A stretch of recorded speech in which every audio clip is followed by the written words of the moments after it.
Welcome or welcome back. I want to show you two simple but profound music theory tricks. The first is called the alphabet rule. It's very easy to grasp, and at the surface level, it's the foundation of how all musical spelling works. At a deeper level, it's the key to understanding the second thing, which is what I'm calling the alphabet code. And all theory experts either consciously or unconsciously know and use it, because it allows you to instinctively see the relationships and functions of notes at a glance. In music theory, any pitch has more than one name, but in music practice, they make the same sound. So why should we even care how we spell things? Well, here are some different chord qualities, all starting on the same note. It is complicated to learn how to get all the intervals and accidentals right, but there is one thing about these different chords that is really easy to keep track of: the fact that they all have the same letters. And then we add sharps or flats as necessary to make the specific chord qualities.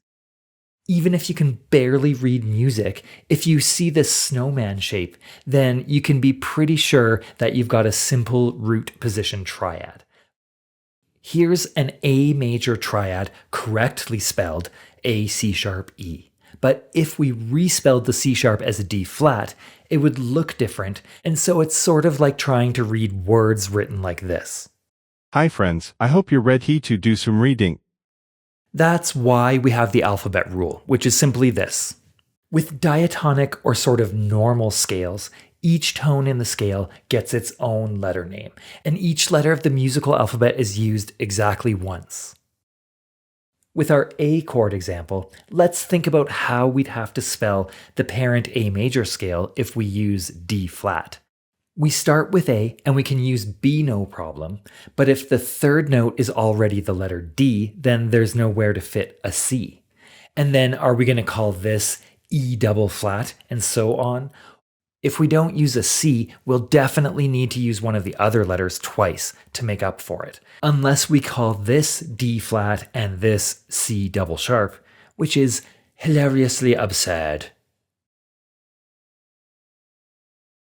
Since our system of intervals is based on counting how many scale steps any two tones span, and each scale step has its own letter name, that means that the number part of the interval just tells us how many letters away the two tones are. The other part of the interval is the quality, and that can be modified by the key signature or accidentals, and that can get a lot more complicated, but the alphabet part itself is really easy. Any note can be spelled in more than one way, which gives rise to the phenomenon of intervals that sound and are played the same way, but are spelled and used differently. And so when we look at the alphabet code in a moment, I think you'll start to see why theory nerds might care about getting the spellings right. For example, a fourth spans 4 letters and a fifth spans 5. So if we play these notes and label them like this, we have a fourth of some kind. And if we play the same sounding pitches, but this time spell them like this, then we have some kind of fifth. This is what we call an enharmonic equivalence, because the same sound but different spellings. Again, you may ask, if it sounds the same, then who cares about the spelling? If it was spelled like this, then we might more stereotypically expect it to do this.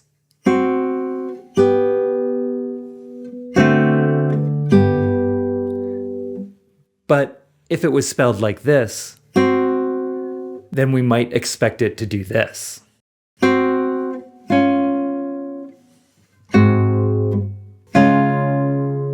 And so one awesome advantage that we have as guitarists is that we can use fretboard shapes to find the right sounding notes and then the alphabet rule to spell them correctly. And so we should all be getting like 1000% on our theory tests.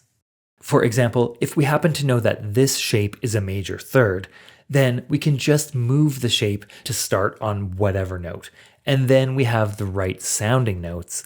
And if we apply the alphabet rule, we'll be able to name them correctly. If someone says, what is a major third above F sharp? We can find the correct sounding note by moving the shape to the right fret. And then we can name the note by counting the pattern of notes along that string. So G, A, it's the note between A and B. So we can either call it B flat or A sharp. But in this case, if we use the alphabet rule, we know we started on F and we're going up a third, which means that we should call the answer F, G, A. So in this case, we're going to choose A sharp. If the question was, what's a major third above G flat, we'd follow the same process, but this time we would use the alphabet rule to determine that we should call it B flat.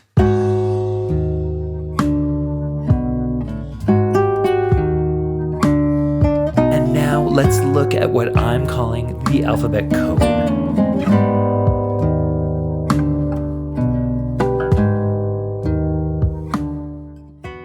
What all theory whizzes have realized, either consciously or unconsciously, is that you can instantly recognize any interval size just by being really familiar with these 7-letter combinations.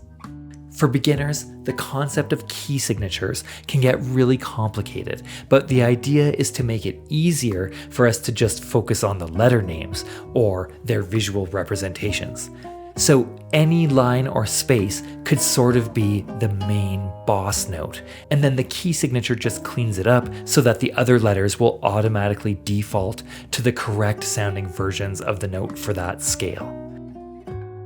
If we have something spread far apart like this, we can take the letter names and simplify them down to fit within an octave.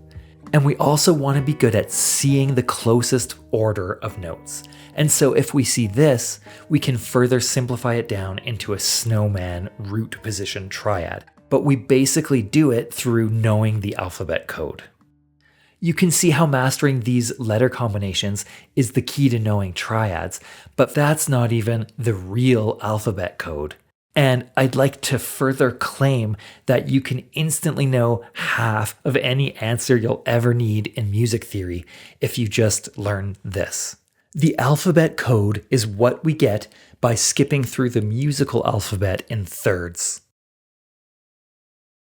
Now let's see how to recognize all intervallic relationships at a glance. For unisons or octaves, we can think of them as being equivalent, and it's very easy to spot the relationship between two of the same letter. For seconds, I'm assuming that you'll just recognize all the pairs of adjacent letters, and also G and A. But the other cool thing is, we can also invert them, and when we do, we get the interval of a seventh. And so seconds and sevenths are like the two sides of a coin, and if we can easily see seconds because of two letters in a row, we can use the same trick to spot sevenths. Or essentially, we can group them together as being one thing, seconds and sevenths. The thirds we keep seeing in the alphabet code can also be inverted into sixths, and so any letters that are a third apart are a sixth apart if you count the other way. And finally, if we invert a fifth, we get a fourth.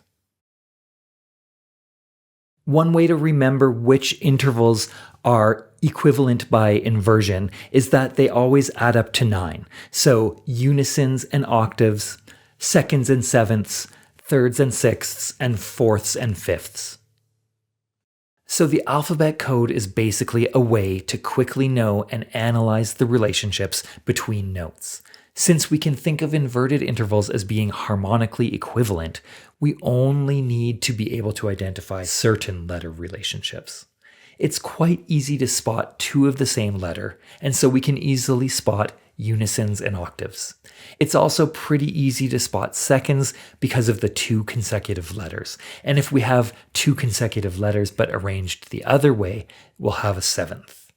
Thirds are what we learn to quickly identify when we practice saying the alphabet code, and if the letters are inverted, they become a sixth. So thirds and sixths are sort of equivalent.